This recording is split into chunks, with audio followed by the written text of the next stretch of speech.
Dimanche, vers 15h30, les policiers de la Sûreté du Québec sont appelés à se présenter au centre de détention de Sorel-Tracy.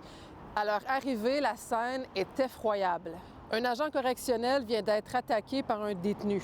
L'agression a duré près d'1 minute et fut extrêmement violente. Le personnel incarcéré a chargé l'agent, a sauté dessus et l'a martelé de plusieurs coups de poing de pied. Et l'agent est tombé inconscient. Dans cet événement-là, il y a eu d'autres agents qui sont venus intervenir sur la personne incarcérée pour la maîtriser. Selon nos informations, l'agent correctionnel était méconnaissable. Il a été transporté d'urgence à l'hôpital pour y subir plusieurs opérations. Il pourrait perdre l'usage de ses yeux.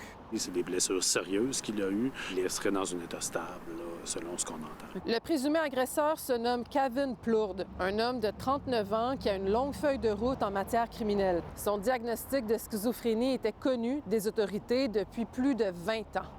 La nouvelle a fait réagir le ministre de la Sécurité publique. Par courriel, François Bonnardel offre son soutien à la famille de la victime et ajoute « Nous dénonçons évidemment les attaques contre les agents des services correctionnels. Ils jouent un rôle important pour sécuriser nos établissements et nous allons laisser les policiers mener leur enquête pour pouvoir accuser et punir le criminel qui s'est attaqué à un de nos agents. » Pour le syndicat, trop peu, trop tard, Québec doit intervenir. Seulement au cours des 3 dernières semaines, 4 agents correctionnels ont été attaqués au Québec. Je pense que là, il est temps que le ministre agisse. Ça fait longtemps qu'on l'interpelle.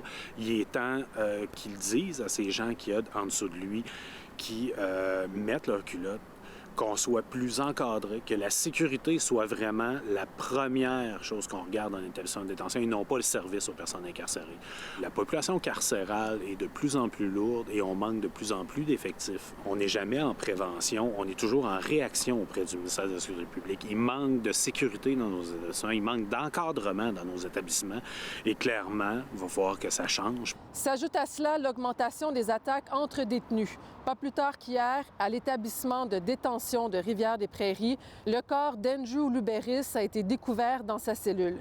Le rappeur était un membre influent d'un gang de rue de Rivière-des-Prairies. Sa mort est considérée comme suspecte. On voit que les gangs de rue règlent leur compte à l'intérieur des murs. On l'a vu dans la région de Québec dans les derniers mois.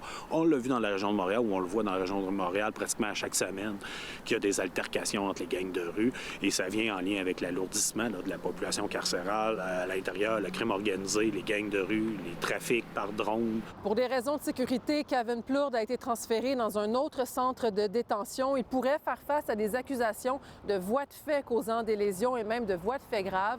Le dossier est maintenant entre les mains du DPCP. À Montréal, Marie-Michelle Lauzon pour Nouveau Info.